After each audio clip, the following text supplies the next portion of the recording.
I have a couple hundred clients in credit class, probably done around like 150K in the first like 3, 4, 5 months. And something just tells me, buy Bitcoin, take all of my money. And I just bought Bitcoin.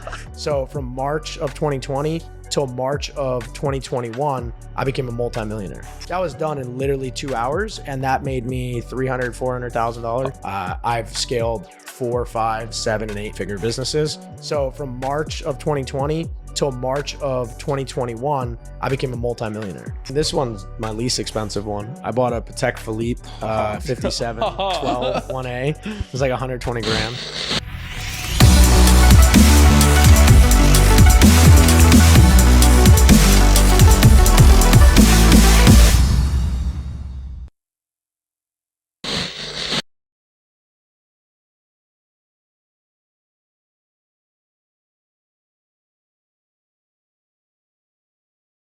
Welcome to episode 59, New Money Talks. Let's get Money Talks podcast. We got Colin Yurcisin.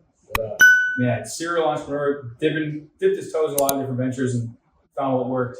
Not too long ago. Yeah. But it's been a journey. We were talking back 4 or 5 years ago when you got into this space. I probably got into it a little bit before you, but it's been a fun ride, huh? Yeah, bro. It's crazy, and I didn't tell you this until we got on the podcast, but you were a big inspiration to me, bro. I appreciate that. I saw you drop out of college. At the time, I had already graduated. I was working at a job, making $39K a year, miserable, drinking too much, just doing all the wrong shit. And I was, kind of at first like super jealous of you guys, like all these fucking assholes out there, all these little kids flying to Bali and fucking making 100K online. I'm like, what's going on? And so, yeah, man, you helped me dive into that ecom space, and I failed miserably at that too, but it was just another start. From what I heard, you bought the dropship dropout course probably. Yeah, he scammed me. Yeah, it's kind of crazy because I think I only had like maybe 30 or 40 people that bought that, and then I almost felt like inauthentic because I hadn't, like, up until that point, I maybe had a business that did like $250,000 a month. So like I knew what I was doing. Wow. But then when I did like 1.5 million a month, I was like, the content that I put in there, I knew nothing compared to what I knew now. Yeah. So I always plan on making a new one. To this day, I still haven't. Damn. I have to. Yeah. So what? You make all your money now just through your actual business? Yeah, actual ecom, and then I have an agency. So like once I did it for myself, I was like, all right, this is fun. I got a dropshipping product to 1.5 million. Imagine what I could do for like an actual established D2C brand that has a really good product, taking companies from like $1 million to $3 million a month. Cause like you can only go so far with a product if you don't have good, like, product design, R&D, all that fun stuff that these bigger companies have. But I've kind of gotten drawn back into the dropshipping world now because it's so much more fun than like D2C, raising money, inventory management, all that shit. Do you guys do TikTok? TikTok shops and stuff like that. That's just TikTok shops, TikTok ads. It's fun, like TikTok's giving people money to buy shit on TikTok. So like it's like $100 product, TikTok will pay like $40, you pay $60, and like the company gets $100. Yeah. What the hell? Yeah. They're probably not gonna do it for that long, but like there's all these cool opportunities popping up. You guys hear about the creativity beta program on TikTok? No, I've never heard. What is that? Yeah, so like my buddy Paulie, he's the guy I quit my job with and moved to Bali. He actually stayed out in Bali and he like branded himself on testicles. Like eating testicles. Oh, he eats testicles? Yeah, he's like Liver King with testicles. Oh, okay. Bro, and he grew like 2.2 million and has like 100 million views and shit. And he makes like 28K a month just from like views. Wow. Yeah. So what does he eat? Just like bull testicles, bro. He just like dog balls, like that's all an easy kinds hook. of shit. Have you tried this shit before? Yeah, I tried this shit before. I eat it more normalized, like desiccated liver organs. So like I eat them in the capsules. So it's like frozen, and then they chop it up, and I eat that. What the fuck? What got you into all this biohacking stuff? Man, I do the polar opposite of like where I used to be. I used to do whatever drug I can find to make me high, and now I just do whatever makes me feel good over the long term. Yeah. Like it's like addicts are the best at doing drugs, and they're the best at doing business when they quit, right? So I don't think I was really like an addict when it came to that kind of stuff, but I was just, having a fun time, and I didn't know that led to such a dark. How old were you when you were having this fun time? From 16 to 23. Were you doing like weed, coke, all the above? All of it, yeah, everything. Molly? Yeah, Molly. Why the fuck? Why are you doing that shit? I'm very curious. It was so it was so normalized in college. I went to University of Arizona. That makes sense. It was like, dude, if you're in a fraternity and you sorority girls are doing it that was what was cool. Shit. Like that was like, oh, like, okay, this is what you have to do to be cool. And also like it helps you get girl. Like it was just the dumbest shit, bro. So backwards. And Interesting. it's crazy because like that's what, parents like line up kids to go do.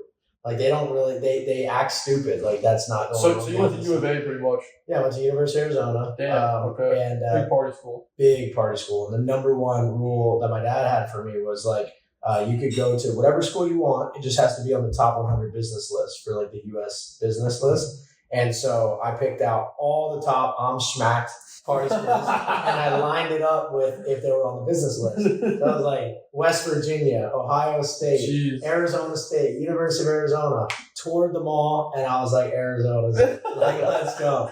And yeah, dude, like I just went there and just had a good old time for 4 years, and it wasn't anything like depressing or bad. Like I didn't think I was like spiraling out of control in any way. What happened was when the college fun was over and I got into like the job life, then everything hit the fan because it wasn't cool to just go party on a Wednesday anymore. Makes sense. Like if you're in college and you're signed up and you understand that you're about to go work for the rest of your life, it's time to party. Like get it out of your system. Seriously. But then it was like, okay, I'm still doing this lifestyle, being a fucking loser, making $39K a year, buttoning up my little collar shirt. What are you doing for $30K a year? $39,000 was my salary at ADP, selling payroll. ADP, oh. And it was outside sales. And then I had an extra probably $15K in commissions that first year. I only lasted like 10 months. Yeah. And then I quit. So I didn't even make it a full year. And it was the best. And I was like right out of college. Yeah, right out of college. I had no idea really what to do. But my dad was in sales and he always, talked up sales. I saw him live a pretty cool lifestyle where, he had an open book of business. He could travel, make his own rules, do whatever he wanted, get the points, get the hotel status. I was like, all right, I'll just do what my dad does. And we connected over that. And so I just kind of went down that path and quickly realized that I was just trapped. I felt empty inside. This was in Arizona you were doing this? Yeah, so right after U of A, I was living in Tucson, graduated, moved to Scottsdale, which is just even more ratchet. Yeah. So and the best part was I lined it up perfectly. So I was living 5 feet away from the nightclubs. You could throw a bottle of blonde and everything. Oh, all that. Maya Day Club, dude, the whole scene. Everyone's done it, but I was living it, bro. I was doing it.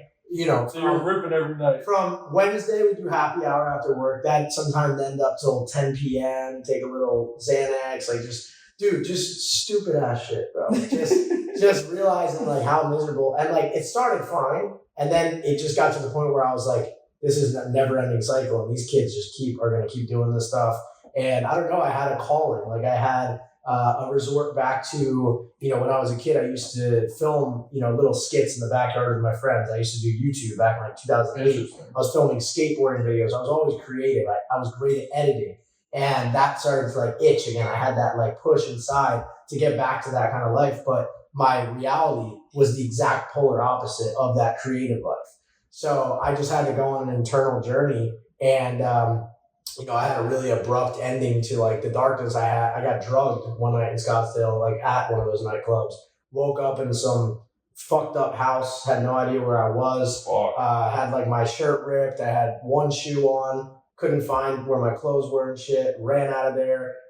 Looked down at my bank account and it was overdrawn. So I couldn't even I had no money left. And I got home, I looked in the mirror and I was just like, started crying. I was like, how could I let my life get to this point? Like, I know like I've been raised good. My family's good. I'm a good person. I know I want to do good in the world. Like this is it. I'm done. From that day on, I called my bottom. I was like, I'll never get lower than this point.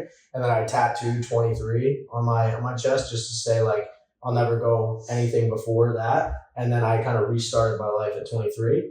And, from that point on, I read my first personal development book at 23 years old. I never had read. What book? I read the first couple books I read was the 10X Rule.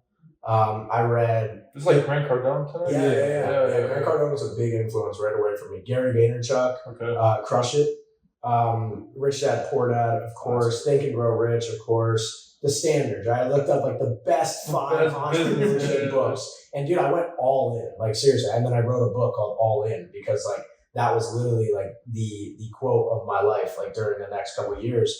And I just sacrificed everything, bro. I just never looked back and, locked myself in my room, stopped talking to all my friends, and just got in alignment with my purpose.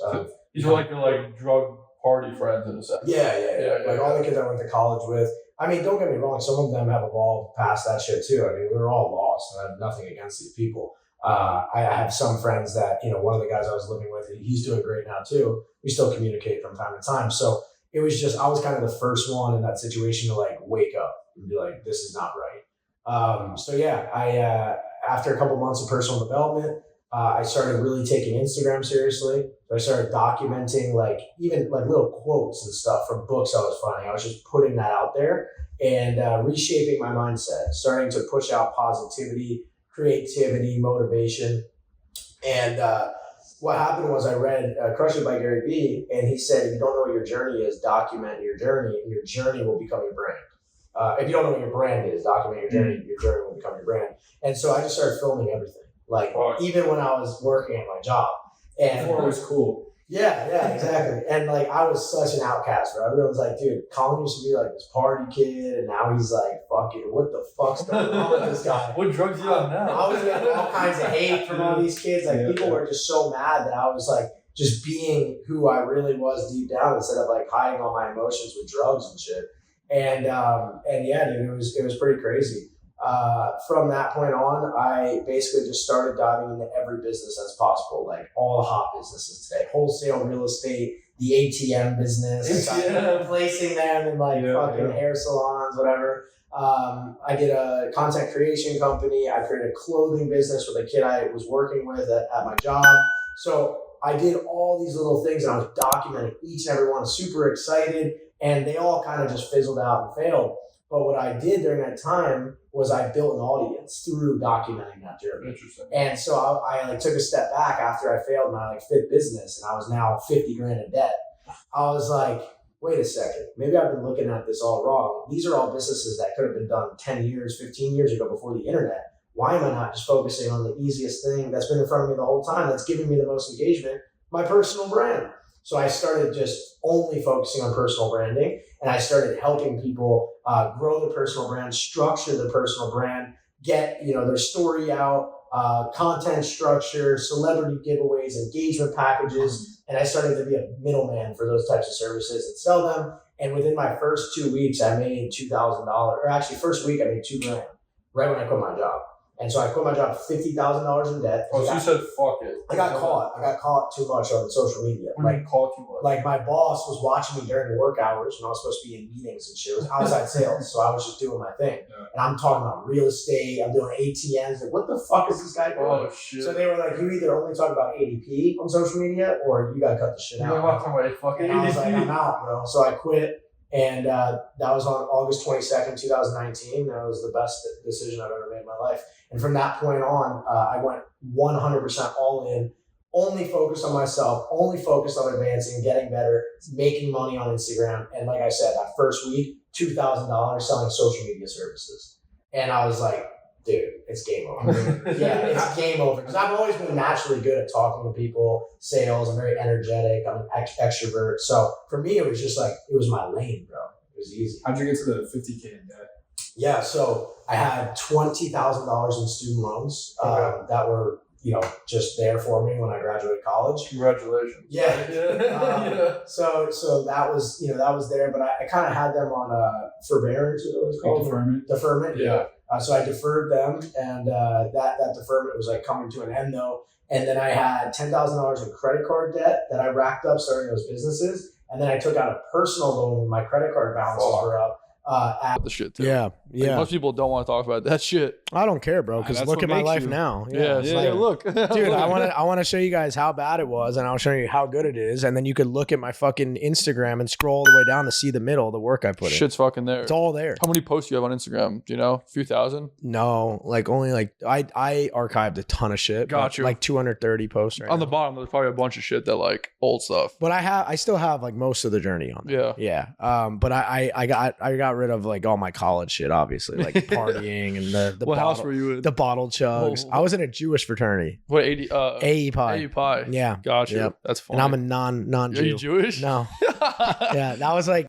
Hey, New Money Talks fam, if your company serves D2C e-commerce brands, then you need to be using Charm.io. Charm is a premier e-commerce intelligent platform that tracks and indexes millions of e-commerce brands so that you can build the perfect pipeline of qualified clients. Charm's Prospector allows you to filter e-commerce brands with over 100 different metrics, like store platform, growth, tech stack, and more. For example, SaaS companies find brands on Charm that are using complementary tech, while agencies might use Charm to find brands that have low ad counts or stale ad creatives. Not only can you save your prospecting filter so that new brands that meet your criteria get revealed to you, you can also effortlessly connect Charm to your existing CRM. If you navigate to any brand report, you can get a deep dive into that company's performance. Their growth score measures how fast a brand is growing. Their success score measures their overall lifetime success as a brand. And their sophistication score will share things like how advanced their tech stack is and integrations. You can also navigate to the similar section to see brands that might also be a good fit for your company. These in-depth metrics help sales teams prioritize outreach to key targets and reach out to prospects with personalized messaging that fits their needs. Want to see what this could look like for your company? After only 6 days of using Charm,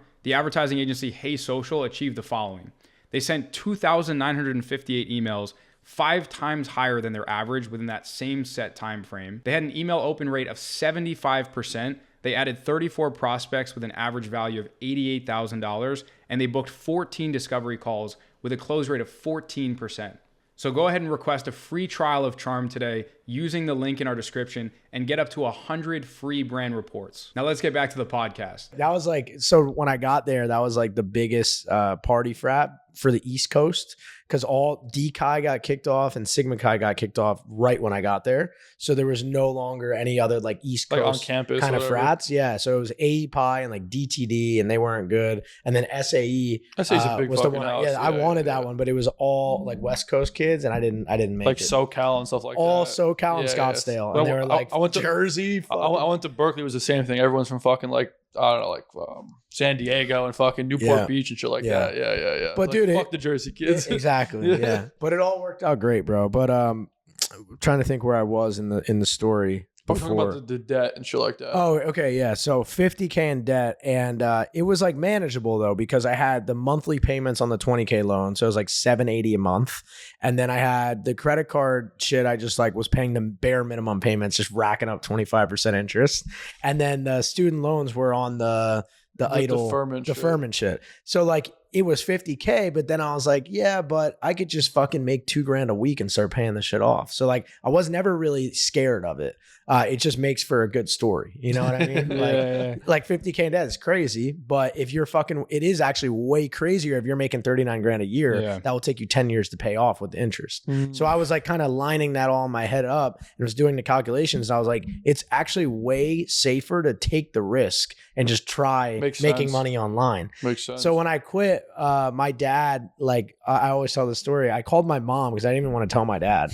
And my mom called my dad, and he had to pull over on the side of the highway, and he was hyperventilating. Damn. He thought I threw my entire life away. Like literally, Fuck. like this dumbass just went to college for 4 years. We paid like 200 fucking grand, and he gets his degree in business school, and he gets his job. He's got his car. He's got everything all figured out, and he fucking throws it all away. Right. So in a parent's eyes, they just manifested their entire lives for you to get to that point. And guess what? That was their manifestation. That's what they thought was best. They don't fucking know what's best anymore. It's sorry, but like, you don't know. Look at this opportunity that we have in front of us. So within 3 months, we were good again. Like I started showing him how much I was making, started sending my mom money. And I'm like, Dad, I'm fucking moving. I'm moving to Bali. We're staying in a villa. He's like, what's going on, dude? Like, you gotta be He's like, yo, what the fuck you doing on Instagram? Dude, it's insane. So, and like with the growth that I've had over the past 4.5 years, like it's just mind blowing for him. He doesn't understand like how it's even possible. He's like, dude, you're just playing in a different game. But it's great because I retired my mom like later that year in 2020. She was working as a medical assistant in a doctor's office during the pandemic. And so she was literally wearing an astronaut suit for protection in there, coming home, sweating all day, coming home to dinner, all negative, crying, talking about all the sick patients. My dad's calling me, he's like, dude, this is a mess. So I just called her one day. I was like, Mom, tell me how much you make a month. I'm fucking paying you that on Zelle. Quit your job. And she did. And since that point on, she's become a Reiki certified instructor. She got certified in breath work. She's doing retreats, hosting them in Costa Rica. Oh, she's doing her brand. More like passion stuff. Dude, passion stuff. And I taught her the morning routine. So she's just in alignment with like her soul now. Like she's like having these beautiful moments with herself, like touching into, you know, her future self, her like younger self. Like it's awesome to see. So she's chilling. My dad's next. I want to get him like into real estate and stuff, but he's been doing his sales jobs for the past, I don't know, his whole life. So he does, you know, pretty well. He makes probably $200K a year, something like that. And it's just different, you know, it's a different life. Damn. So your parents freaked the fuck out. Freaked the fuck out, bro. But were you scared all this whole time? Was I scared? Or were you scared? You're like, what the fuck? No, I was scared of how fucking low I went in my life. Nothing else was even comparable to that, bro. Like once the pain to change once the pain of staying the same gets greater than the pain to just try to change, you fucking change. And this is like before, like, what's his fucking name? The Tate brothers and all this shit too. Oh, way before. Dude, I feel like so many guys probably had this whole revelation recently. Yeah. You know what I mean? But like, there wased many people like just to look talking up to. about it. Yeah. There was, you know, in the credit space, especially, there was only @credit. Do you guys know him? Because this all leads up to the point, like we're talking about how I'm in debt. And so none of my businesses are working. I'm making good money showing people how to build social media and like growing their pages, but it's like a middleman business. Like I'm just making commissions. It's not really that cool. And so I wanted my own business. I wanted to brand myself on something. And so I looked at my problem. My biggest problem became my largest solution. And my pain became my purpose. And that was credit. So like I ruined my credit. I had the collection pop up because the account got charged off. I just stopped paying it altogether. I was like, fuck this shit. Like I'll just let it default. And so they put it in my collections. And then I started doing credit repair. And I started documenting the process, just like I documented all my other shit. Yep. But this one worked. And I got it removed, and people saw the entire process of me sending in the letters being to like, the bureaus. I was printing them out, mailing them out, like showing. And you're like recording yourself doing this shit. And I'm like, guys, we got the update. All of it's off. 730 score. Documented myself doing my first credit sequence because at this point I was like really down the rabbit hole. What's credit sequence? Like applying for multiple cards in a 1 day period. Oh, I see. Okay. And you have to do it in order. You have to know which bureaus are getting pulled, so you don't get too many inquiries on each bureau. The card pulls. So I did it like I did it very strategically. And I invested in a course @credit. I was on his close friends, getting info, doing YouTube. And I fucking nailed it, dude. I got 7 cards in a row. I got $75,000 at 0% business credit. And I had like probably 300,000 points to spend on travel. Damn. And I documented all of that. And everyone's like, bro, like how the hell did you do that? Now everyone's coming out of the woodwork saying that they're in debt, that they need credit repair. And I was just like, got it. Brain blast. Got it. Wow. Started looking at my competitors. There was like 3 people in 2019 like really doing credit shit. So I was like, this is fucking. Dude, it's crazy because our biggest short on this podcast, we have 13 million views. It's about some guy talking about credit because everyone's financially illiterate. Crazy. So it triggers them if they're like on TikTok. If he's like, how the fuck do people end up in debt? Or I help like this girl. She got a boob job, an ass job, defaulted on the payment, went to collections, helped her fight it, and so she got a free tit and ass. Like, nice. free pair of tits. Yeah. Like to be honest, I mean the game is all rigged. Like you can remove anything off your credit. Wait, so you started like a whole credit fixing business, like repair agency? So almost. I'm never good at operations. I just do marketing and sales. I mean, I operate my business now because I coach people. That's the operation. But back then I knew that I needed to focus on what I was good at, which was emotional sales and documentation and travel and marketing. So I partnered up with a credit repair company. So that was one leg of the business. And I created Credit Class, which was the info product on a private Instagram page. So I was teaching people how to leverage credit, build income, and travel with credit cards. And I sat down for like 4 hours. And at this time, for the next month, once I got that sequence done, I was like, I'm dedicating all my content to credit. So I kind of structured my page how like the best people were doing it, where they're doing like picture, lifestyle, video, value video, like talking head. And so it was like lifestyle, credit, travel, and it was all aligned with credit life. And so I did that for a month, just free value, free value, free value. And then at the point when people were like, dude, can I get a one-on-one? Like, can we get on a call? Can you help me? Whatever. Then I was like, it's time to make the course. So many kids, like today, for example, there was this kid who DM'd me and he's like, bro, I've been spending the past 3 months doing this course. I got all these amazing modules. Check it out. And he wanted me like, check it out. And I'm like, bro, this will fail miserably. Look at your Instagram. You have no brand. No, 0 people will buy your course. You're thinking of everything wrong. You need to give, become someone that's notable in the space, someone that's known, liked, and trust around what you're about to teach. Then you drop the fucking course. So that's like the model that I did. And Black Friday lined up perfectly. And everyone's selling online on Black Friday. So I was like, guys, first credit class sale, the launch is on Black Friday. It's $500, but we're doing half off, $250, lifetime access to this page, and Zelle me $250, whatever. Collected 26 payments in one day, like $6,500, just all info, all from my head, all in my Zelle account. And I'm just like, I'm done, bro. Like, let's go. And that was it, bro. And my goal, what was crazy is I manifested everything. In August, I quit my job. And on my whiteboard, the biggest goal was get the fuck out of Scottsdale by December. My lease was up like December 30th or whatever. And I was like, moved to Bali first week of January. So I had 6 months to figure out a business, figure out if I could actually make cash flow and pay off my debt and leave for Bali. And I did it. And then basically went home, said what up to the parents. And yeah, I was like, guys, like, I'm out. Like I got money now. Like I got my business. My dad's like, congrats. Flew to Bali, met her on the first day. It was her last day, ran into her by faith, bro. Knew that she was the one. And yeah, bro, my whole life. How'd you guys meet? You just met at a restaurant or something? Literally, yeah. She was backpacking with her mom, and she was about to wrap it up and go back to Spain. And she was getting some pizza, and I walked in after like a big day club party. And me and my boy were like hammered, just trying to get some pizza and go to bed. And I stumble in there and I'm just like, wow. And I was just like, you're so beautiful. Can I get your number? And she gave me her Instagram and then she left. And I saw her for maybe 5 minutes, but I knew. I was telling my boy all night, I'm like, bro, she's the one. She's the one. And he's like, dude, what are you talking about, bro? Like, and 6 months later, I flew her out to Tulum and we started dating.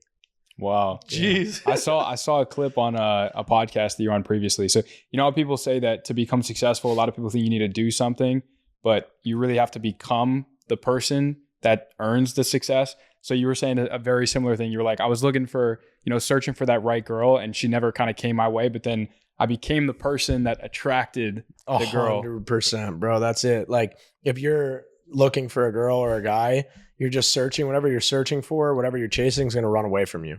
So you just let it come to you. Same with money, bro. Like you just, you build the pathway, you set up the daily disciplines, you set up your habits, and everything flows to you.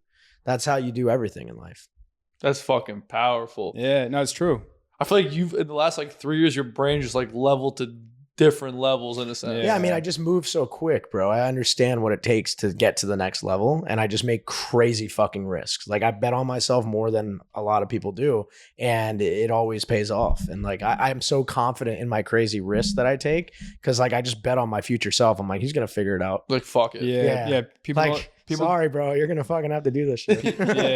People don't acknowledge that the biggest risk is not taking any risks. 100%, bro. It's just take more risk. The biggest risk is not taking the risk. Yep. So what'd you do in Bali? You went to fucking Bali and So I went to Bali to scale the business because it matches the lifestyle, right? I'm teaching people how to leverage credit to build income. And you were with an elephant. It's all content. It's all content. Elephant. Yeah. So was filming the content. I had all the travel hacks, like the Marriott thing where you can stay 50% off. I was flying on American Airlines on standby, and this was when the pandemic got announced. So after Bali, I could fly literally anywhere in the world in first class. The planes were empty, and I had no rent. I had no fucking home. I had nothing, bro. It was just me making 20-30K a month just traveling. Just a homeless, unemployed and person. I just went from miserable, depressed, in a hole, no friend, just a very hard life to just pure freedom. Yeah. And the world's fucking breaking down too. And you're like, Yeah, okay, And I'm fuck. just like loving life. I'm just like, thank God I just did what I did over the past 6 months. And the next big like catalyst was finding Bitcoin.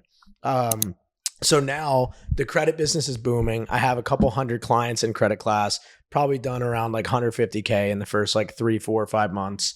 And I have decent amount of cash, maybe 40, 50 grand in my bank account. And I'm in Tulum, just living out there in March of 2020.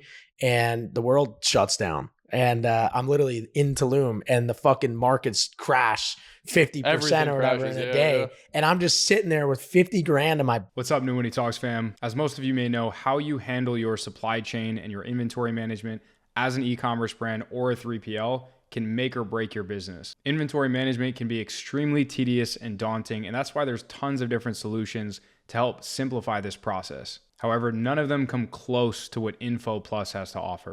Info Plus is an all-in-one warehouse management tool that helps you streamline your warehouse operations and automate processes to save time, reduce errors, and elevate your inventory management. Info Plus can help you increase order accuracy to over 99% and help boost on-time shipping rates to over 99% with centralized workflows, real-time inventory tracking, order prioritization, and automated shipping processes. And their awesome customer support team is there to help you configure everything in a way that is specifically tailored for your business's unique operational needs. Info Plus also has hundreds of shopping cart integrations, exclusive carrier connections, and effortlessly syncs data with other platforms using their open API. Info Plus is trusted by some of the world's leading e-commerce brands such as Walmart, Amazon, and eBay. So click the link below and check out Info Plus today to level up your warehouse management operations. Now let's get back to the podcast. bank account, never had invested anything in my life. And I just see Bitcoin drop to fucking 4.5K. And something just tells me, buy Bitcoin, take all of my money. And I just bought Bitcoin. So now I had like 10K left in my bank account or something. And I'm watching Bitcoin go like this. And I have no idea anything about it. Yeah. And I'm just like, what the fuck did I just do? So that made me go down the rabbit hole because I had no conviction yet. I just thought it would be a good buy, which it was. I pretty much bought the bottom.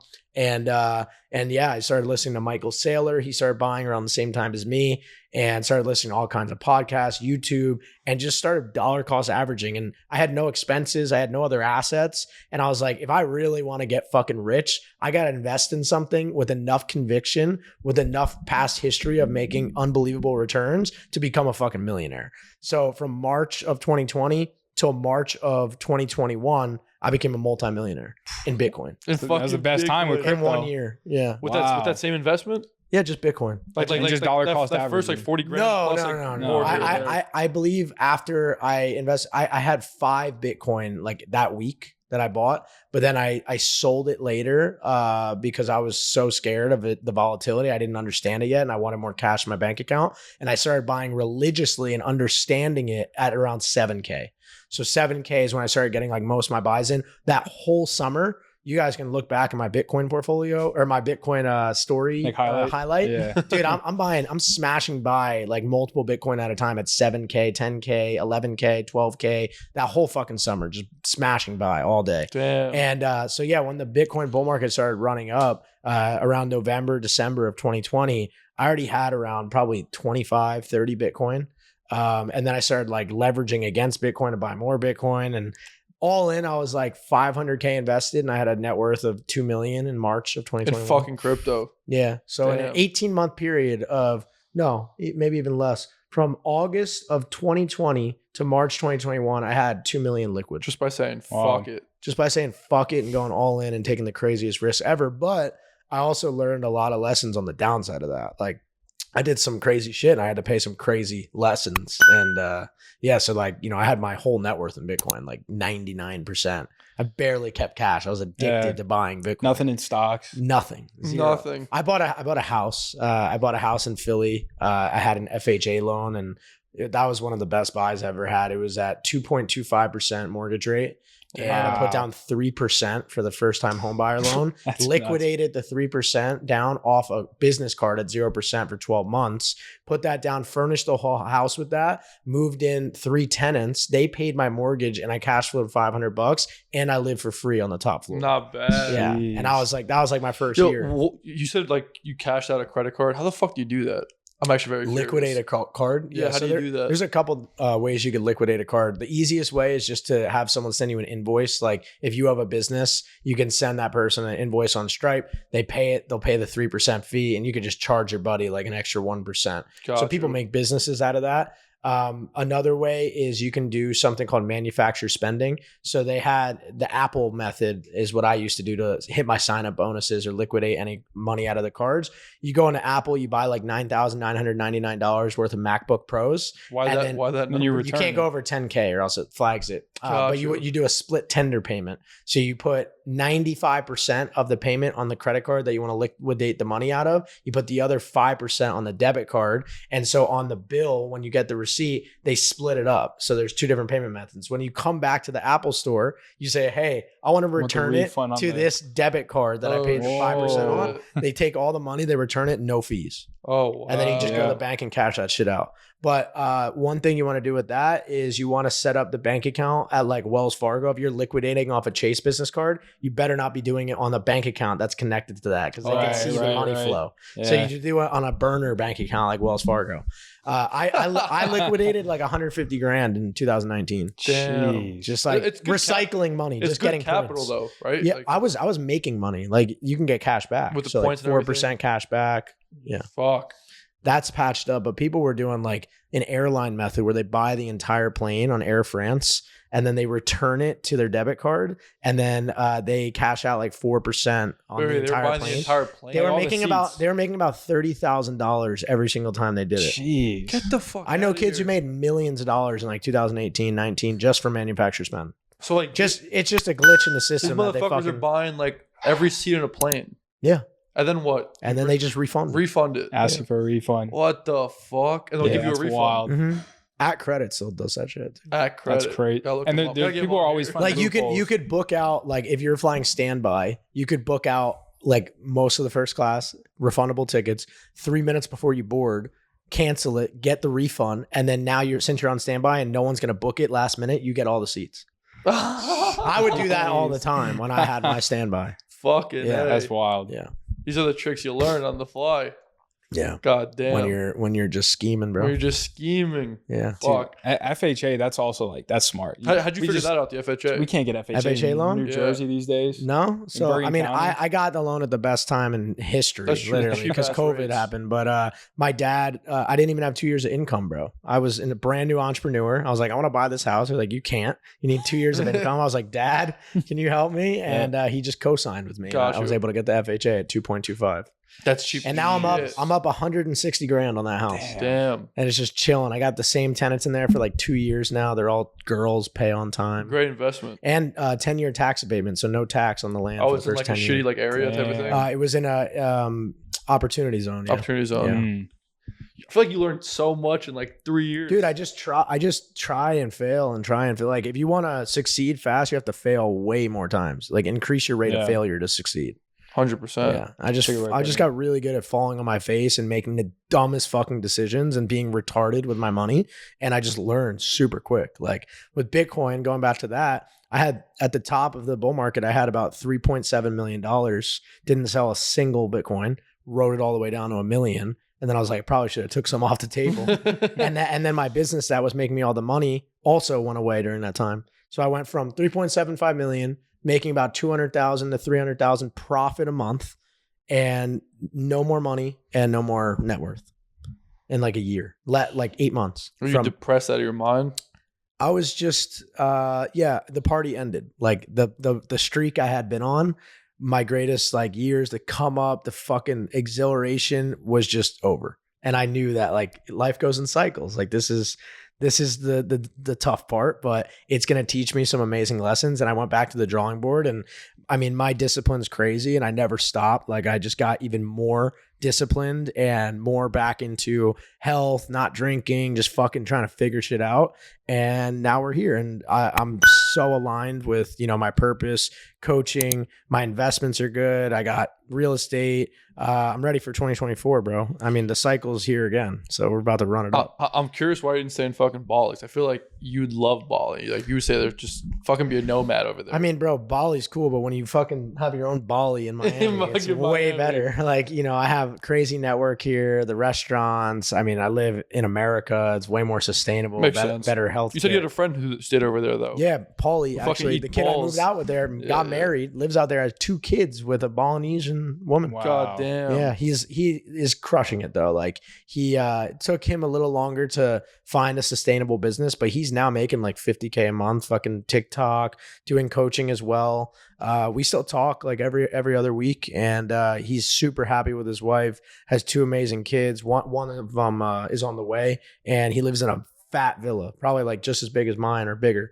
Just on like, but for like 10%. For like 10% the price. I think he got it for like 5K a month, but it's big, bro. It's big, dude. 5K in Bali gets you a lot of shit. You're running it up. You're a king over there. Goddamn. Fuck. I was gonna say, like, what, so now that you've kind of rode all those different waves, tried all those different businesses, I know you're big on the personal branding. What would you advise someone who's like getting into entrepreneurship right now? Just like what business models and stuff like that? Yeah, I mean, the beginning's very tough because you have no fucking idea what you're gonna do, so you kind of have to spray and pray. But the people that spray and pray behind the scenes, they don't have any receipts of the things they were spraying and praying on. You're doing yourself a disservice and everyone else a disservice. If you could just document it, you can now broadcast your journey. Your journey is gonna build your brand credibility, and you're gonna be able to impact a lot more people and learn from all your lessons. Like I still go back to my 2020 stories, and I go on my archive. I'll sit there for 3 hours and just watch myself. And I'm like, damn, like I just learned another lesson from younger Colin. And like 2021, when I was absolutely crushing it, making the most money in my life, I was looking at my energy back then, and I still go back and I fucking watch what I was doing. So you could learn a lot from your younger self even. So yeah, I would just start posting every single day. Most people think that they're not worthy enough to post, right? Oh, but there's this guy and I want to be like him and his life is so much better. He's got the cool cars and the watches. What the fuck am I going to post? That's like everyone's mindset. Dude, half of that shit's low-key fake sometimes, right? Yeah. A lot of it's fake. Yeah. You got to put the horse blinders on. You have to focus in your lane. And it's so hard when you follow 2,000 people and everyone's, you know, most of them are fake anyway.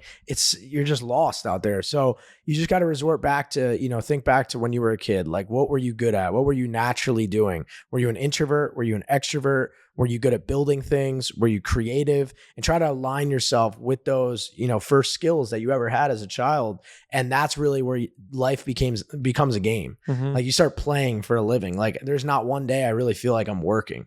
Like I really truly believe that I'm doing exactly what I'm supposed to be doing in life. And there's no better feeling than that. But in order to get there, look what I just told you I had to do.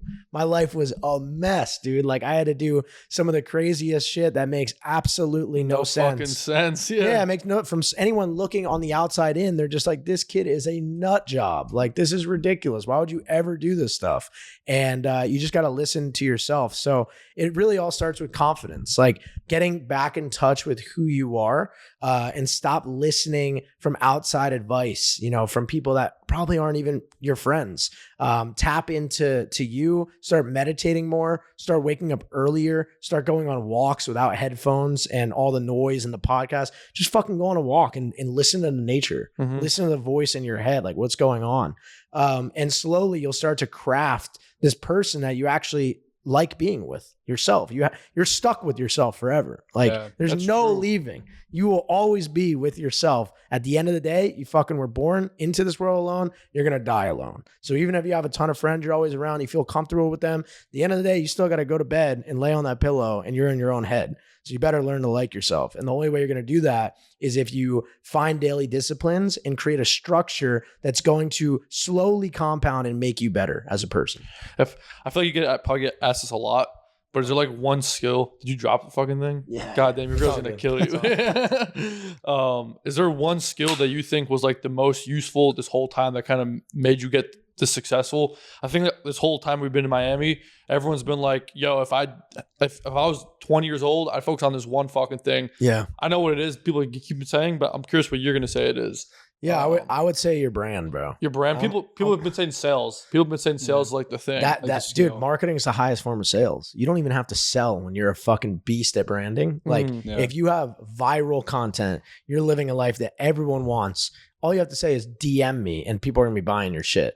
Like people don't even know what's going on in my DMs. I'm making sales every fucking day, bro. Yeah. Some days I don't even promote my services and I'm still making sales. So you just gotta make viral content. A guy like you, how many DMs you getting a day? Probably 100. And you have no setters or anything. No one, bro. I've never That's have. great. Why? Never have. Never will. You just feel it's not like authentic? Or? I have systems built. Like it's not that crazy to me. Like I have Go High Level set up. I have save replies in my DMs. So basically when someone DMs me the keyword, I ask them on the stories, like DM me, I'm ready. DM me business, DM me coaching. They come in and they say business. Okay. I click 1 on my save replies and it shoots them out. Hey bro, how are you? Tell me a little bit about your situation and how do you think I could help you with your goals?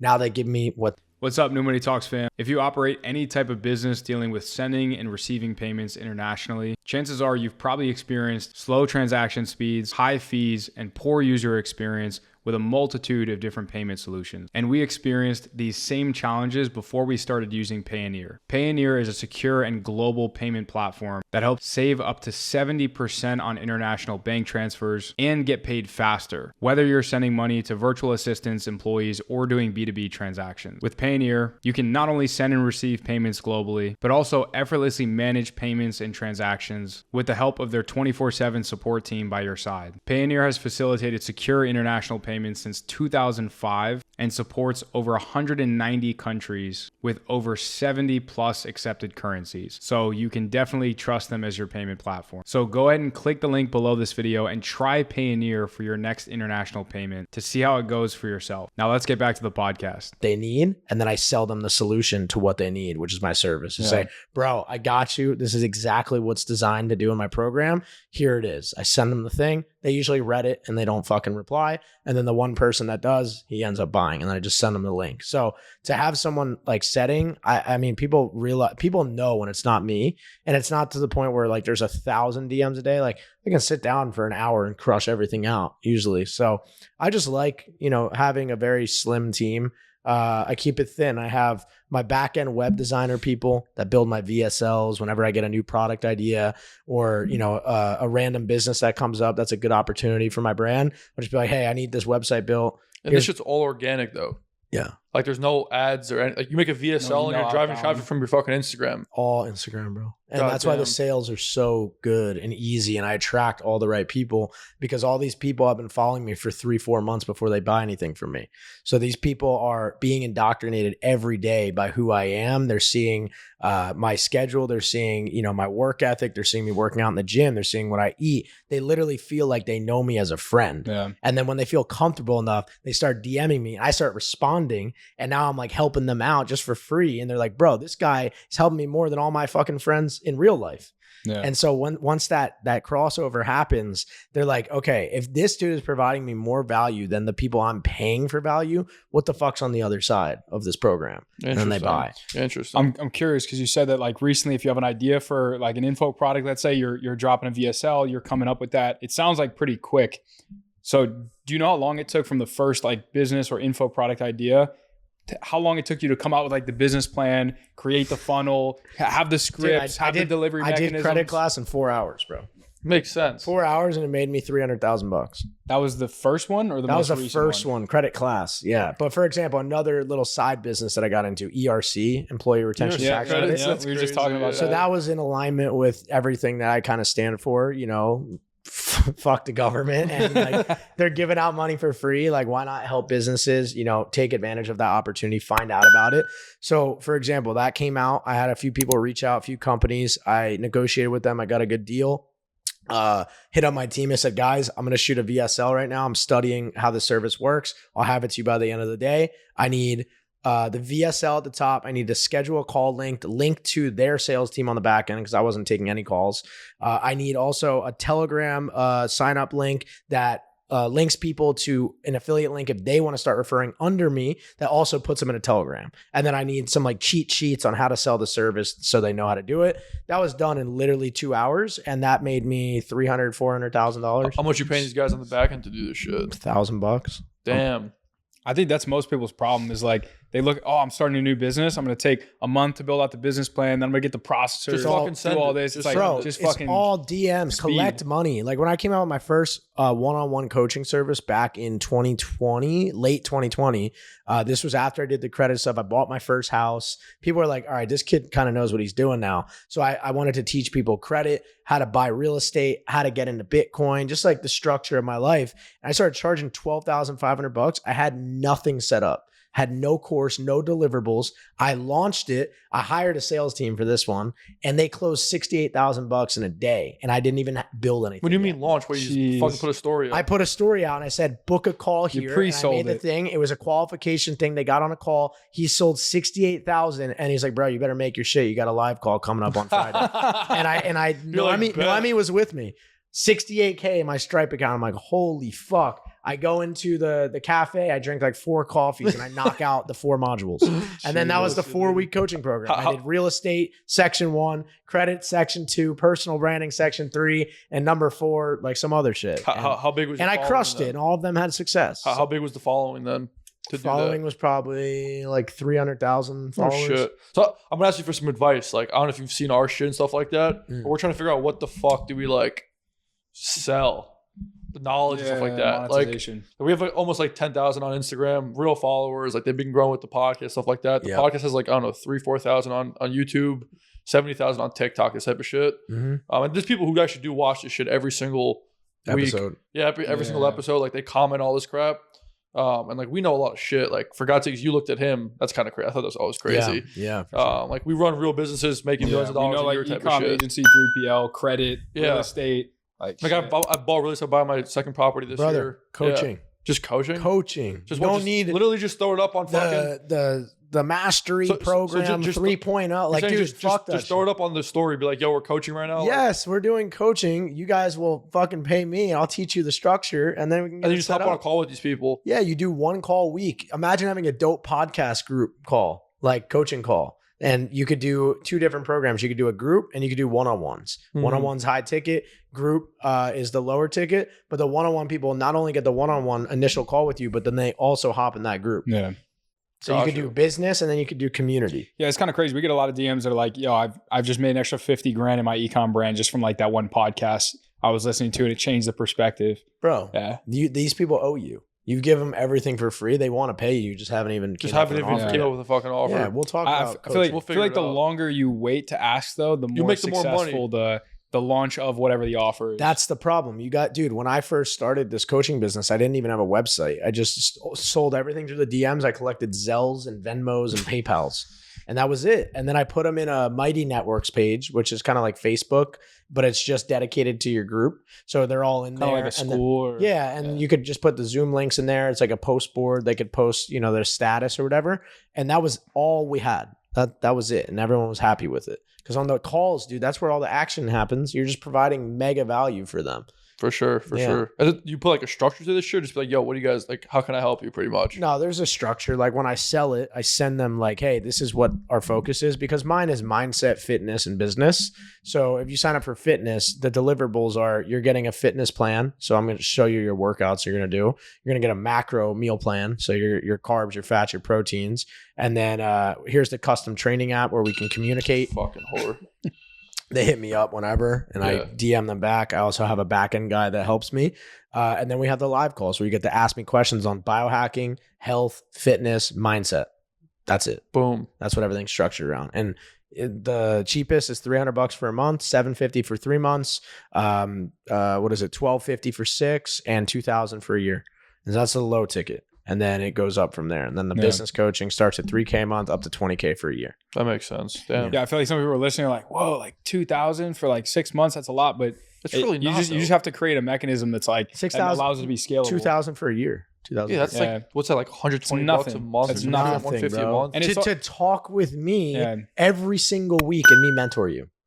That's cheap as shit. Bro, it's nothing. Yeah, And, and it's also like you paid $200,000 for college, for God's sake. Yeah. Think about that. I'm going to teach you more than your college degree will. Oh, I yeah. guarantee you. Guarantee you. it's also like perspective of the person, because if you sell to a broke college student, they're gonna think it's a lot of money, especially one that like doesn't have a lot of problems. If you sell to someone who's like middle aged, they have a ton of problems, and your solution is worth a lot more, they have more income, then like a $15,000 price tag is equivalent to a $2,000 price tag to a college kid. It's kind of Agreed. wild. It's all about planting seeds, bro. And most people like give up on their offer and they change so quickly, and they always have to reinvent their shit because they are not committed for the long term. And the people need to grow with you. You need to actually be providing more of the value than you're providing inside of your course, outside of your course, through your content. Interesting. That's That's how like you the indoctrinate. Hormozy approach. That's how know you Hormozy? indoctrinate the people. If you're giving them so much fucking value where they're literally getting their lives changed just from watching your fucking stories and your post, dude, after 3-4 months, they're literally going to have their act together just by the free shit you give them. You're giving them the guideline, the game plan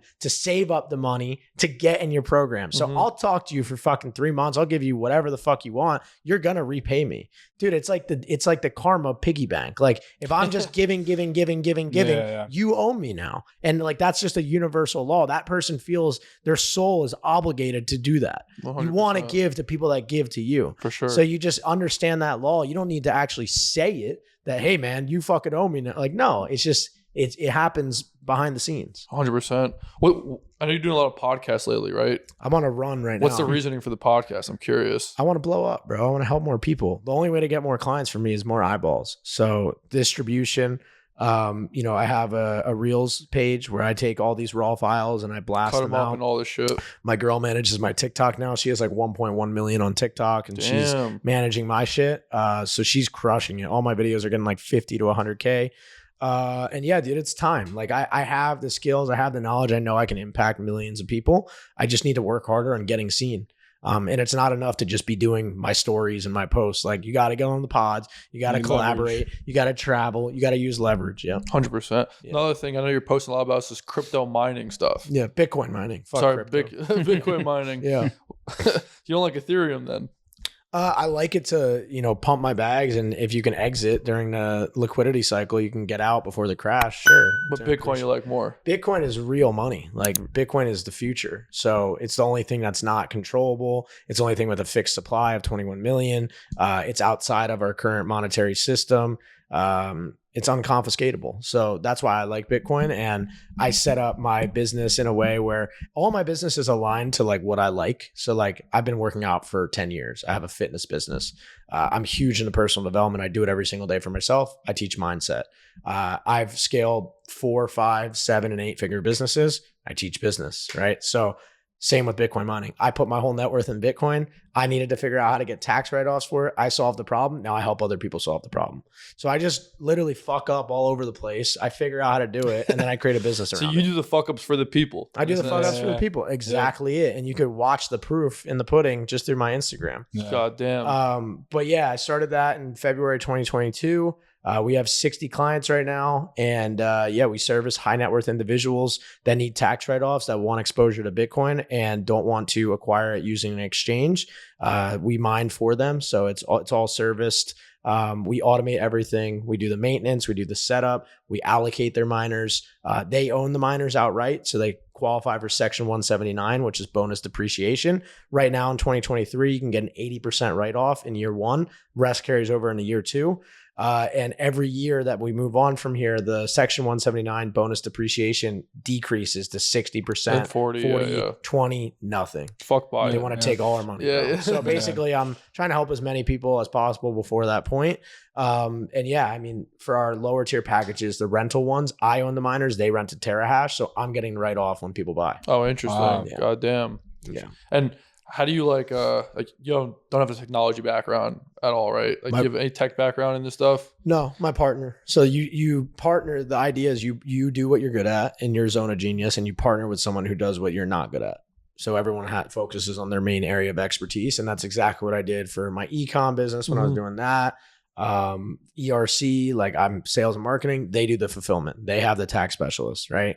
Bitcoin mining, my partner and our distributors that we partner with, they've been doing this shit for 5, 6, 7 years now. For sure. Fucking gems on this one. Yeah.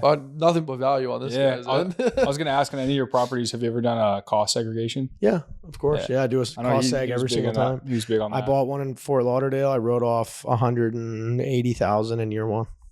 That's huge. Smart. People don't know about that. Bonus that depreciation and the rental rule. If you do short-term rentals, you can get way bigger write-offs. Yeah. 100%. What's like your say 5-year plan from now? Do you have a plan or you're just kind of saying fuck it? No plan. Day by day. Day by day. Just I already have my daily discipline to become a billionaire. Like I just do the daily disciplines and I'm already in alignment with my purpose. So everything flows to me. I just do my thing and the opportunities come, the right relationships come, the right clients come. I believe in God. I pray with God every single day to bring me the right people into my life. And dude, I'm just chilling, just working. Do you have a crazy morning routine? Yeah. I feel like you do. Yeah, I got a whole biohacking lounge. I'll show you guys. Well, yeah, what do you talk to the people that talk hit the cold smack plunge about? After this. What do you talk about? What do you think about people that talk smack about it? Me and Hermosi beef all. No, I'm kidding. You got to respect the man, but you can also disagree with a lot of the things. I have, dude, like the biohacking. I mean, he eats seed oils fucking all day, bro. He eats fucking Ben and Jerry's all day. Ripped, though. How the fuck is he like that? Oh, I wonder. I mean, yeah. Little TRT, little HGH. Yo, say some crazy Not that he doesn't train we'll go hard, viral but... with this one. Yeah. Hermosi, I'm calling you out, bro. Yeah. No, dude, the guy's a savage. Yeah. But yeah, dude, everyone's different. Like I have a lot of friends that just wake up, get right to work. But how's their anxiety at the end of the day? I don't know. Maybe they're controlling their shit. I can't. I'll fucking freak the fuck out. Mm-hmm. I'll go back to my old ways where I want to smoke a cigarette or fucking drink. Like I need to start my day in abundance mindset. I need to start centered. I need to start in prayer. I need to attract things in my life by building that foundation. And I do that by entering a state of abundance through journaling, writing down 10 things I'm grateful for, writing down 5 power list items I got to do for that day, praying, doing my meditation, my breath work. And that is the 5 things I do every single morning without fail. It takes me 30, 40 minutes. I walk outside, I ground in the grass. I do my stretching. Red light is turned on in there. And then on the weekends, I do sauna, cold plunge. What the fuck? At night, actually, I do a little ceremony too. I put on my little Japanese spa music at around 5 o'clock. Head out there with my Kindle. I hit the sauna for 20, 30 minutes, hit the cold plunge for 3 minutes, go swimming, swim a couple laps, just vibe out in the sun. And then I'm done for the day. And then I come in and I eat my steak. God damn. What time do you wake up and do all this shit? Dude, my shit's varies. I never set an alarm. Like my main goal when I quit my job was to never have to set an alarm again in my life. And I don't, like I never do. So today I woke up at 7:30. That's like the latest I'll sleep.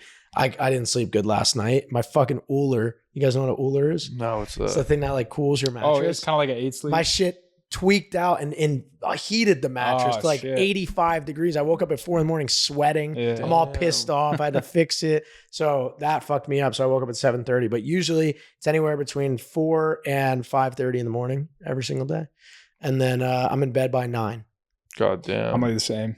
Do you have like an Oura ring or like a Whoop or any of this shit? I used to. I dialed in everything. I'm on 10X health. I have supplements and that shit just pisses me off, bro. Like when I look at my score and it's at like a 70. You're like, fuck that. I'm good. I'm chilling, right? So I don't like do the it. Same way. Yeah. But it helped me fix my sleep. Like my shit was awful. And before I met Gary Brecka, I was like waking up in the middle of the night, gasping for air. I was like compartmentalizing things in my head like right before I went to bed, and that's because I had a bunch of gene deficiencies, so they supplemented for those deficiencies, and now I'm dialed the fuck in. How much does that cost? Because I know not only to learn the information, but also the supplements, the maintenance of it. I mean, if you go as far as I've gone, like I've spent like 50 grand probably. I mean, the cold plunge, the sauna, the superhuman protocol, which is like probably 17K. If you get the big tank of red light, that's 120 grand. I take supplements every month that cost like $200 a month, and then I take peptides, which cost about $1,000 a cycle. Everyone's on peptides here. Yeah, a buddy of ours. Yeah, I'm on CJC. What does that do for those that don't know? And ABP157. They're amino acids, so they trigger. Some of them can trigger your natural growth hormone. They're not steroids. They're not HGH. They're not testosterone, but they can produce the natural. It's basically what you already have in your body, giving yourself more of it to, basically it's just amino acids. It's just a little tweak. A little tweaker. A little tweaker. But they actually just banned them in the US. Really? Like 90% of them. So How do you get 'em? non-prescribed ones. Probably got to go to like a clinic. You got to go to like Colombia now. Well, I'm figuring it out as we speak. But yeah, it's starting in like a month. Like they're done. The FDA like Why? fucking got, because we're becoming superhuman, bro.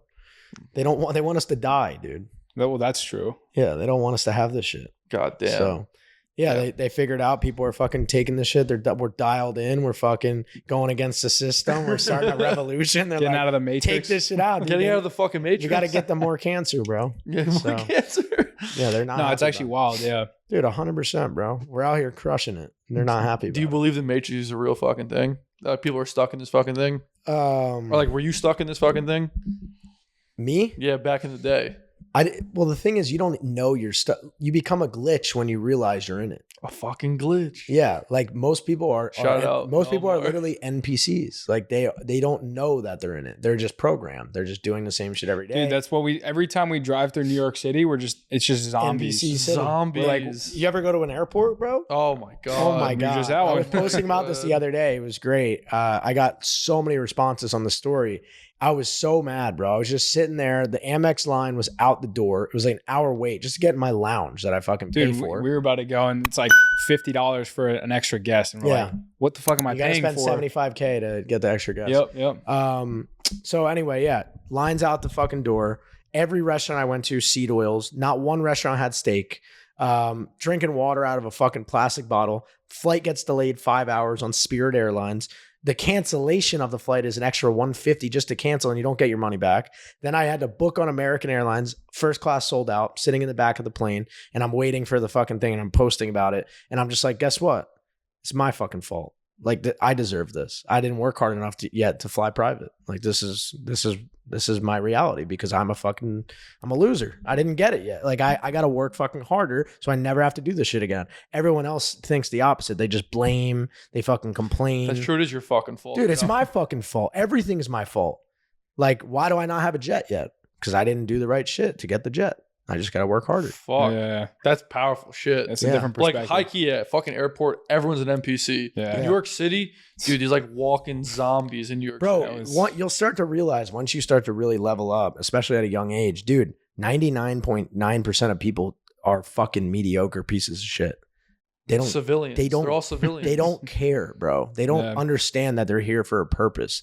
They don't understand that like you have a life mission to fulfill. They probably have no belief in God. They probably don't believe in the universe, miracles. Like they're just a little piece of hair flying in the wind. Like, They're just waking up, going back to sleep, waking up, going to sleep every fucking day. dude, they're waking up and they're fucking drinking a Monster Energy, smoking a cigarette, and a pack of fucking Newports. taking the train to work and fucking watching Kim Kardashian on Netflix, bro. They're making Netflix a fuck ton of money. Yeah. Dude, it's pathetic, bro. It's very sad, to be honest. Like I feel for these people. I wanted to stand up on the plane. You know, there's this little girl sitting in the aisle seat and another little girl sitting in the window seat. This dude's 400 pounds, like taking up In the their middle. seats with his fucking butt cheeks, bro. Yeah. Like sitting on them. And like yeah. this is multiple people on the plane. Like Yeah. it's horrible, bro. And you know, what can I do to solve this problem? Coaching. I can give people the right advice. I can fucking call people out. I can tell the truth. I can help people build constructive habits. I can help people find their purpose. And so I believe like with my business, I'm doing, you know, what the world needs right now. The God's fucking work. right God's there. plan, bro. You were talking about seed oils before. A lot of people aren't educated on like health in any way, shape, or form. So just like they're going and they're looking and they're like, oh, this one has like low sugar or this one has Yeah. high fiber. And they're Yeah, just, like, heart healthy. they get That's you. my favorite. What is your like? What does the diet look like? And specifically, if you could touch on seed oils, because dude, you go to any store and you want to get like snacks. Any snack, no matter if it looks like it's branded healthy or not, everything What's wrong with has the fucking seed vegetable, oils, actually? canola. I'm the like- uneducated fuck. What's wrong with the seed oils? If you don't even know, you're eating them, bro.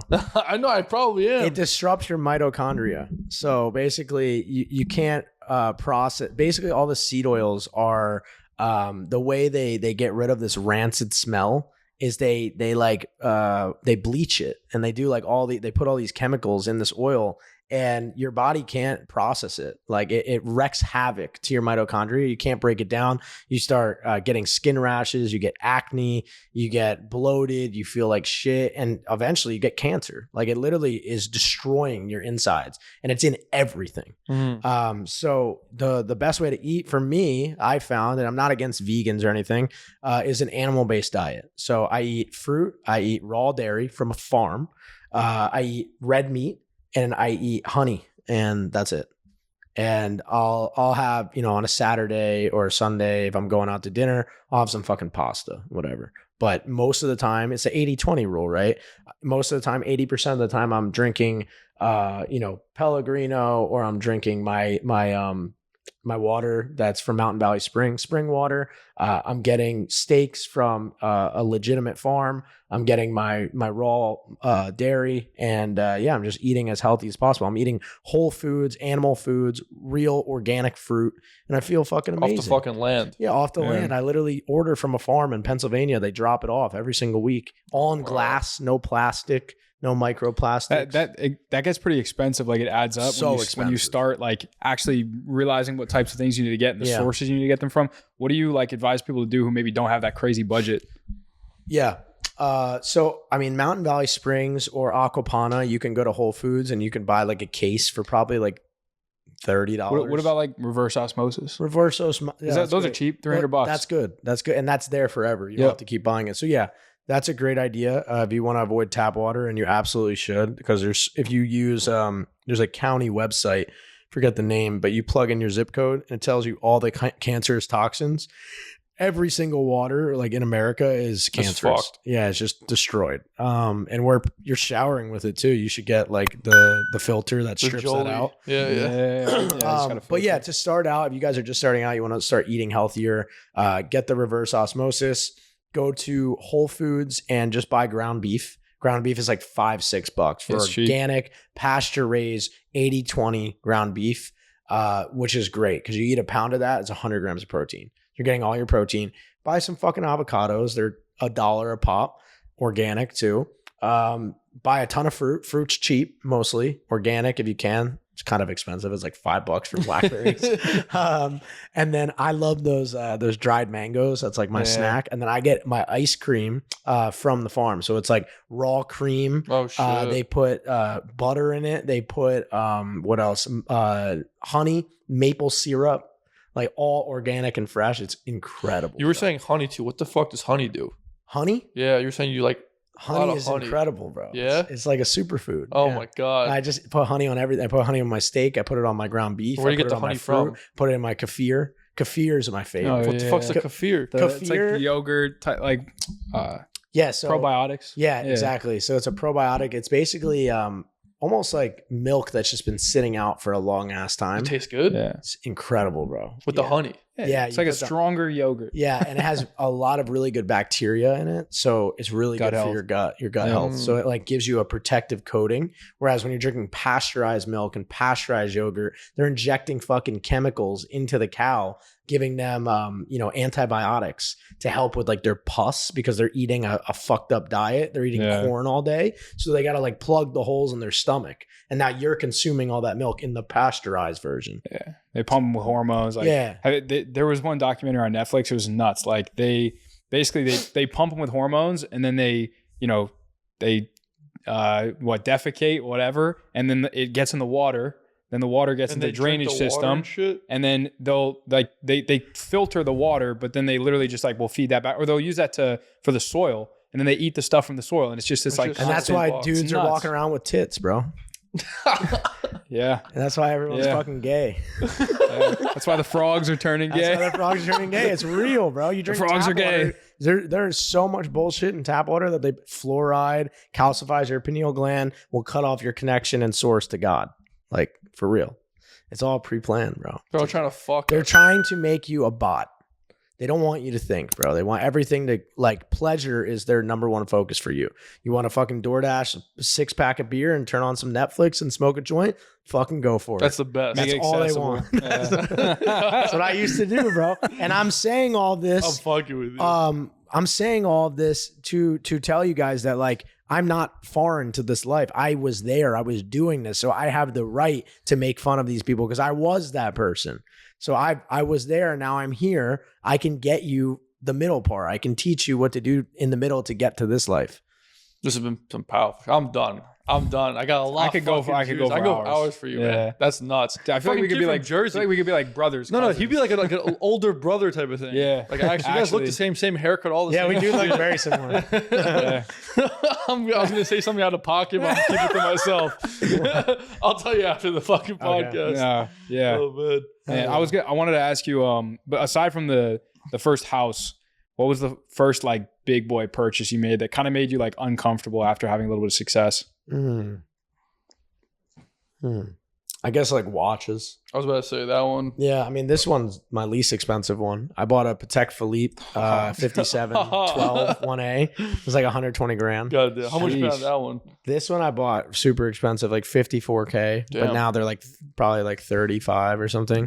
Bought it at the peak of the bull market. But on that Patek Philippe, I wore it for 3 months and I sold it for 165. Damn. Made 45 grand. Where do you buy these things from? Like, do you have a jeweler or something? So now I only buy watches if I get it from an AD, like if I get it from the dealer, because it's retail MSRP. So yeah, I have a relationship with Rolex and Patek and AP, and I've gotten one Rolex from an AD. I have it upstairs. I don't really wear it. It's what is it? What are the ones that everyone has?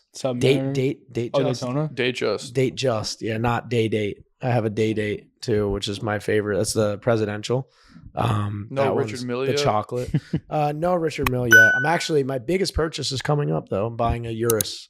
I already have the car finder guy, PJ Gadimi. I think that's his name. He does a car finder program where you pay him $1,300 and he goes and finds you the perfect spec, the best price, knows all the dealers. Nice. I got the Montana plates, so you don't have to pay the sales tax.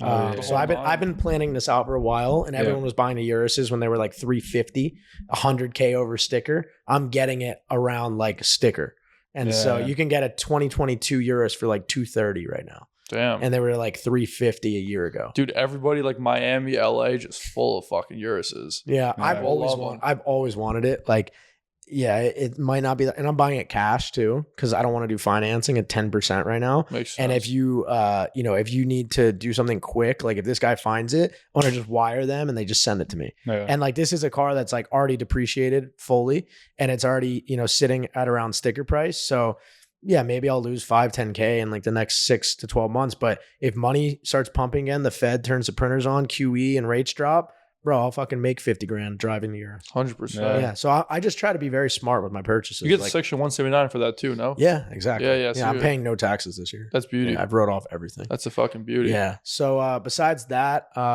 travel has been my biggest purchase. I paid for my entire family to go to Bora Bora. It's like 38 grand. Bora Bora? Jeez. Bora Bora. Yeah, French Polynesian island. Like the one with Kim like Kardashian was there with like the fucking the thing in the middle with the I've ring seen that. around it. Yeah. Went there, Maldives. I mean, I've spent this past summer probably spent 200 grand in Europe. Like just ripping it up. ripping it. It's the best purchase you can make though. Yeah, experiences, bro. Yeah. Like I don't care about any of it. Like this shit's nice, but like I could fucking live in a 1-bedroom apartment and be happy as fuck. 100%. Have you been to like what places in Europe have you been to? Like what countries? What part of Europe? Yeah. I have a map over there. I'll show you guys. It has like all the shit. pinned in countries. I've been to 27 countries, I think. Fuck. Now. I've been all over Europe, like Spain, Italy, Croatia, Ibiza, Mykonos, Santorini, like all the picturesque Instagram spots. Yeah. Fuck it. Damn. Yeah. What do you bench? What do I bench? I actually Torn shoulder. I don't even do regular bench. I just do dumbbells, and I can bench like 90s for 10 on incline. I can do hundreds on regular on flat. What the hell do you do? I'm curious. I don't want to like disrespect 120? him. No, for incline 10, I could probably do like 110. I think I have a video of me doing probably like 110. Savage, But bro. yeah. You're always ahead of me, man. No, but I respect the functional strength training is because like a lot of people will train for like just size or like at one lift they'll try to be like the best at like just bench, but like someone comes up to you, like that's why I respect people that get into like combat sports. I don't know if you've ever done any of that, like kickboxing, boxing. Yeah. Because no matter how much money you have in your bank, if someone's in front of you, they want to kick your ass. You can't be like, can I just give you $100 to like not kick my ass? You can't do that. Yeah, you got to defend yourself. Yeah, I'm trying to get in more. I just bought a gun, so that's cool. I haven't shot it yet, but dude, this guy's just like fuck it. I got a Glock in my house, and he's trying to fuck with me. What else? I started boxing as well, like once a week, and it's tough, bro. Yeah, it's definitely a workout. God damn. No, this has been sick, man. Like I'm done. Yeah. I don't know about you. No, I appreciate it. I appreciate it. It's been fun. Yeah, when people find you, obviously you've been there. Yeah, at Colin Yurcisin on all platforms. Shoot me a DM if you need help with anything. I'm happy to help. Yeah, we'll link everything in the description. Everything in the description. Any links you want, stuff like that. On our end, who the fuck's the sponsor on this one? He keeps asking me that as if like I can forecast we sponsors a video. You guys have sponsors? Yeah. Do you make the guests do it? No. We do like the calls and they just we'll do a call out and it'll get edited into the video. Okay. We'll have like logos on the bottom of it. Got it. Like It's pretty fire. Like 45 seconds. I want to see your guys' YouTube after. Yeah, you should check it out 100%. But like, yeah, shout out to the sponsors. Yeah, you guys pay for all this shit.